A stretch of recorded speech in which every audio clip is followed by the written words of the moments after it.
तो दोस्तों आपके स्क्रीन के ऊपर एक क्वेश्चन दिख रहा है 7.8। क्या कह रहा है ये question? A figure 7.17 shows a series LCR circuit connected to a variable frequency 230 volt source. L is equal to 5.0 H, C is equal to 80 microfarad, R is equal to 40 ohm. हमको क्या निकालना है? Determine the source frequency which drive the circuit in resonance. तो हमको क्या निकालनी है? जो सोर्स फ्रीक्वेंसी है वो निकालनी है। उसके बाद obtain the impedance of the circuit and amplitude of current at the resonating frequency निकालनी है। सी हमको क्या निकालना है? Determine the RMS potential drop across the three element of the circuit.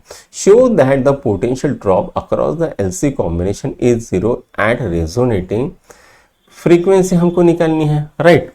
तो सबसे पहले हमको डेटा लिखना है, तो आइए सबसे पहले डेटा लिख लेते हैं। तो inductance of inductor capital L कितना दिया है? तो वो दिया है 5.0 एच दिया हुआ है, ठीक। हाँ, तो उसके बाद capacitance of capacitor capital C दिया है।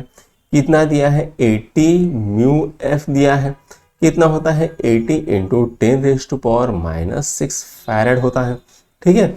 उसके बाद हमको दिया है रेजिस्टेंस, कितना है? 40 ओहम। उसके बाद पोटेंशियल हमको V दिया है, कितना है? 230 वोल्ट दिया है। तो ये सब हमने लिख लिया है। अब हमको क्या करना है भाई? तो हमको करना है ए को solve. Determine the source frequency which drives the circuit in the resonance. तो रेजोनेंस ऑफ एंगुलर फ्रीक्वेंसी क्या आती है? तो वो आती है ओमेगा आर। ओमेगा आर का फॉर्मूला क्या है? 1/√LC। तो यहां पर हमको क्या करना पड़ेगा? सब वैल्यूज पुट करनी पड़ेगी। 5 इंटू 80 इंटू 10⁻⁻6, ये हमने वैल्यूज पुट कर दी है। तो हमको कितना मिलेगा यहाँ पर? तो हमको आंसर मिलता है यहाँ पर 50 रेडियन पर सेकंड मिलता है, ठीक है। तो यहाँ पर जो सोर्स फ्रीक्वेंसी रहेगी कितनी रहेगी यहाँ पर? तो 50 रेडियन पर सेकंड रहेगी। अब ये तो हो गया ए सॉल्व। अब हमको क्या करना है? तो बी सॉल्व करना है। तो यहाँ पर इम्पीडेंस ऑफ सर्किट का रिलेशन क्या है? तो Z is equal to √R² plus omega L minus 1/ओमेगा C होल स्क्वायर, ठीक है। तो ओमेगा एल क्या आएगा? एट रेजोनेंस तो आएगा 1/ओमेगा C। तो यहां पर अगर ओमेगा एल की वैल्यू डाल देंगे तो ये पूरी की पूरी टर्म हो जाएगी जीरो। तो हमको क्या मिलेगा? Z is equal to R मिल जाएगा। और आर की वैल्यू कितनी है? 40 ओहम। तो यहां पर amplitude of current at resonating frequency कितनी आएगी, ठीक है, वो हमको निकालना है। अब I naught is equal to V naught upon Z होता है। वी नॉट क्या होता है? तो वी नॉट है पीक वोल्टेज। तो ये कितना आ जाएगा? तो ये आ जाएगा √2 वोल्ट वी नॉट, ठीक है। तो यहां पर आई नॉट कितना आएगा? तो ये आएगा √2 into volt divided by Z आ जाएगा, राइट। तो कितना आता है वैल्यू? तो √2 इंटू वोल्टेज कितना है? 230 डिवाइडेड बाय 4 कितना आ जाएगा? 8.13 एम्पियर आ जाता है। तो resonance at resonance the impedance of circuit is 40 ohm and amplitude of current कितना आएगा? 8.13 एम्पियर आ जाता है, ठीक है। तो ये तो हो गया बी सॉल्व। अब हमको लास्ट करना है सी को सॉल्व।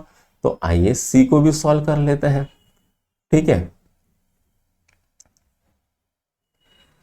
तो यहां पर RMS potential drop across the inductor VL RMS कितना आएगा?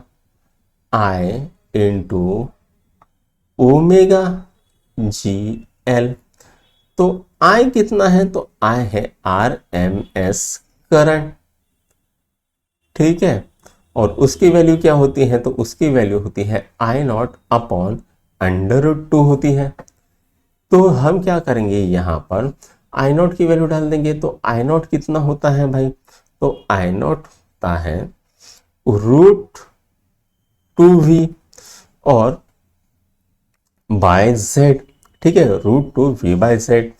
तो यहां पर अगर मैं I की वैल्यू निकालनी है तो ये कितना आ जाएगा 230 डिवाइडेड बाय 40 एम्पियर।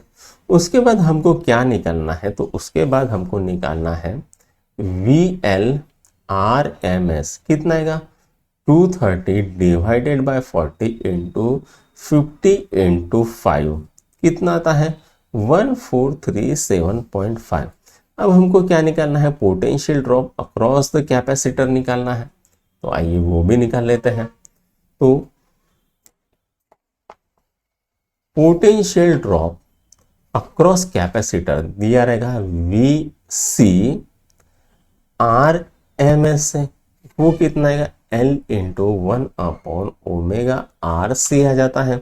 तो यहाँ पर वैल्यूज पुट कर देंगे 230 divided by 40 into 1/50 into 80 into 10⁻⁻⁶ कितना आ गया 1437.5 वोल्ट आ गया है। तो यहाँ पर आपका चैप्टर खत्म हो गया है। Okay, tata bye.